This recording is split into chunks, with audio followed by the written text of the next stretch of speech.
We're joining Radio News Hub's Tom Horn, who's down at the Wakefield by-election count.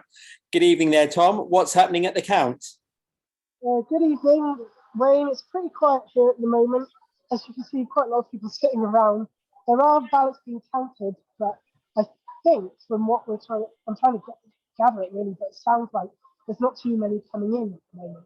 So quite quiet, not too many candidates about, but definitely a lot of anticipation for the result later. Do we know when we can get a result? Between 4 and 6 a.m. I think it's expected. I can't tell you any more than that. And just to give us a bit of background there, why is there a by-election in Wakefield? So it's quite a serious reason actually, because Imran Ahmed Khan, previous Conservative MP, has been charged and imprisoned for child sex abuse crimes. And so that triggered the by-election when he was charged with those back in May. He's since been judged for 18 months. But yeah, it's very significant really, because he is the first MP to ever have been charged with that type of crime. And also, it's meant that Wakefield effectively hasn't had an MP for a year whilst he's been under investigation. So beyond anything else, the community of Wakefield is getting an MP back to them, whether it be Conservative or Labour. And who are the other candidates in this election? Who's standing there in the other main parties? So there are 15 candidates, which is obviously a big number. All kinds of different parties, the main ones: Conservative, Labour, Green, UK, Reform UK. We haven't got time to read them all out, but the main two that we focus on tonight are Simon Lightwood, who is the Labour candidate, and Nadeem Ahmed, who is the Conservative candidate. Simon Lightwood is he's been kind of shooted in by the National Party for this by-election.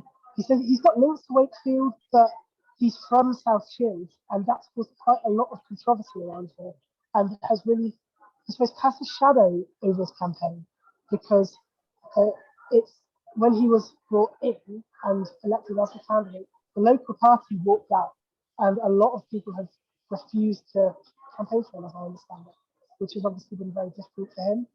But Nadeem Ahmed, he's also had his own difficulties. He has been kind of picked up for comments he's made about Brexit.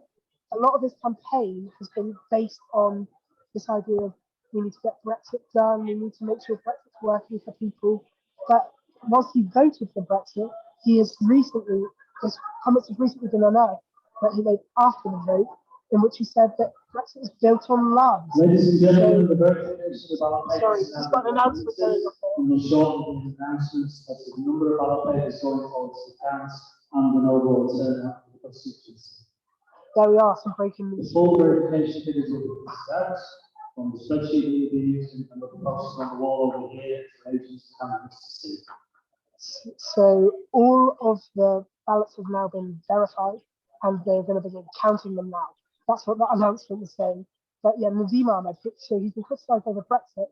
He also made some eyebrow-raising comments about Harold Shipman, because he said that people should vote for. Sorry. 27,255, and the turnout is 39.09%.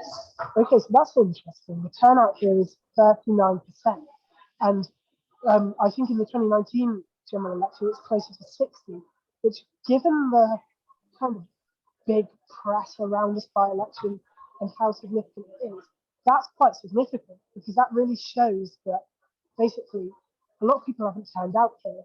And I would argue that maybe that shows a bit of a disillusionment. That's been a bit of a theme here in Wakefield. I'm sure we'll talk about this in a minute, Wayne, but yeah, it's a big levelling up town, and there's been a bit of disillusionment, and that is really shown in that turnout of 30% compared to 60 last time round. But as I was saying about Nadeem Ahmed, yeah, he's made comments about how the Conservatives trust TP, despite the fact that Harold Shipman, who lived in Wakefield, killed 250 people, and that really has raised eyebrows. And what's the campaign been like generally there in Wakefield? Yeah, as I was saying, this big red wall levelling up kind of place, and that's really shown in the campaign. I think one of the main focuses has been buses, really. It's a lot of local services have been cut. Then to top off that, there's been a strike here recently, which has really disrupted services. It's got me getting here today. And so that's been one of the big issues. But also the cost of living. The average person in Wakefield is on a wage £100 lower than the national average, and that obviously means they're feeling the pinch. And so that has been a big focus, as well as to a smaller extent, I would say, Brexit. So we're getting closer to a result there. Who are we expecting to win at the moment? I think, well, put it this way, a Tory source was saying earlier that their candidate, Nadine Ahmed, is going to turn up 5 minutes before the result, and he isn't going to hang around after. So I think that kind of says a lot. Where Labour are a bit more open and a bit more positive and a bit more smiley, I would say, from what I've seen about her today. And so that is quite significant and quite telling, I would say. And so we always expected a Labour victory, I think, here, but that really has kind of shown, we're pretty certain. I'm going to regret saying this now, but we're pretty certain it's going to be a Labour victory. How important of the outcome of this by-election will it be nationally? I think, obviously, like I said, Wakefield is quite. Wakefield itself is probably going to have the biggest result because they get their feedback for the first time. But nationally, Boris Johnson and Keir Starmer are both being tested, both here and in Tiverton. Boris Johnson especially, because Boris Johnson has faced this vote confidence recently. He's had a lot of issues around party vote. He's had a lot of issues surrounding his character and leadership. And I think he's got something to prove here and kind of get that vote of confidence back from the public, which maybe he's been lacking, which may turn some of his MPs in his favour. But also, yes, for Keir Starmer, big red wall seat. He will need to win this kind of seat if he's going to win the next general election. And if he can't win it today, then after all of the troubles that Boris Johnson's had, I think people will really struggle to see a future for him. And there may be question marks over his leadership, dare I say. And just to add to that, I think that Keir Starmer will probably be safe from that, by the way. But just to add to the uncertainty, whilst he may win the seat, it sounds like, and it is just a rumour, the police investigation into a so-called Beergate, where he had a curry and a beer in Durham during lockdown, may, and I mean may, be revealed tomorrow. And he has promised that he will resign as leader of the Labour Party should he get found guilty and fined for that. So that is very significant and something to keep an eye on in the next few hours as well. And that's not the only by-election happening this evening. We've got one down in Tiverton and Honiton. Just tell us a little bit about that, Tom. Yeah, big Conservative seat, more than 20,000 majority is very significant.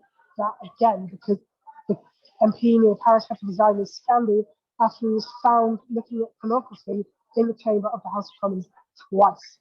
So, despite the fact it's probably one of the safest Conservative seats in the country, it's been Conservative since the 1920s, part of it since the 1800s because the seat was split. And but it really looks like that could go Lib Dem tonight. Before today, people saying it's neck and neck, we couldn't really tell. But from what I'm hearing down at the count there, it sounds like the Lib Dems are quite happy, but obviously too early to say. That's brilliant. Thanks very much for the Tom. We'll be catching up with you later on in the evening. Thanks, Wayne.